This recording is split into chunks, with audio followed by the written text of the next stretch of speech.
আর যে খবরের দিকে নজর রাখবো, সিবিআই এর নজরে এবার আরজিকরের house staff Ashish Pandey 9 August সল্টলেকের গেস্ট হাউসে ওঠে এই আশিস, এমনটাই সূত্র মারফত খবর পাওয়া যাচ্ছে। আপনাদের আরো একবার জানিয়ে রাখি, সিবিআই এর নজরে আরজিকরের হাউস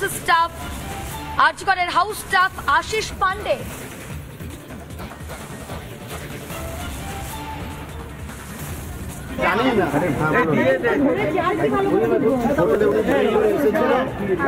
ওনার গেস্টের নাম আছে আশিস কুমার পান্ডে।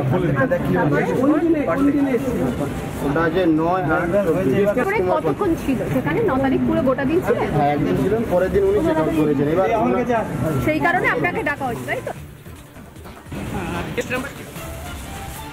সিবিআই নজরে আরজিকরের house staff Ashish Pandey 9 August সল্টলেকের গেস্ট হাউসে ওঠে এই আশিস, এমনটাই সিবিআই সূত্রে খবর।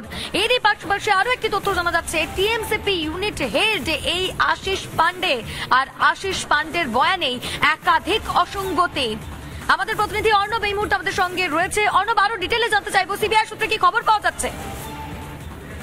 একবারই দেখো, এই হাউস স্টাফ তিনি একটি হোটেলে ছিলেন এবং সুদীপ্ত রায় ঘনিষ্ঠ। সুদীপ্ত রায় সেদিকে সকালবেলা তাকে ফোনও করেছিল। এর আগে কিন্তু এই হাউস স্টাফ ইউনিট হেড তার কিন্তু জিজ্ঞাসাবাদও হয় সিবিআই এর কাছে, এবং সিবিআই যেটা জানাচ্ছে যে বেশ কিছু বয়ানের ক্ষেত্রে কিন্তু অসঙ্গতি রয়েছে। তাই জন্য সে যে হোটেলে ছিল সেই হোটেলের রেজিস্টার্ড এবং সেই হোটেলের সিসিটিভি ফুটেজ, সল্টলেক এরিয়ায় একটি হোটেল, সেই হোটেলের সিসিটিভি ফুটেজ এবং রেজিস্টার কিন্তু তলব করা হয়, এবং এক কর্মী কিন্তু আসেন রেজিস্টার এবং সিসিটিভি ফুটেজ নিয়ে। ইতিমধ্যেই সেগুলো জমা নেওয়ার যে প্রক্রিয়া সেটা কিন্তু সিবিআই চালাচ্ছে।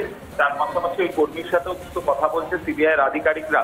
সে হোটেলে ছিল, তার সাথে কারা দেখা করতে এসেছিল বা সে তার মুভমেন্ট ছিল, এই সমস্ত বিষয়ে কিন্তু বিস্তারিত তথ্য জানতে চাইছেন সিবিআই এর তদন্তকারী আধিকারিকেরা।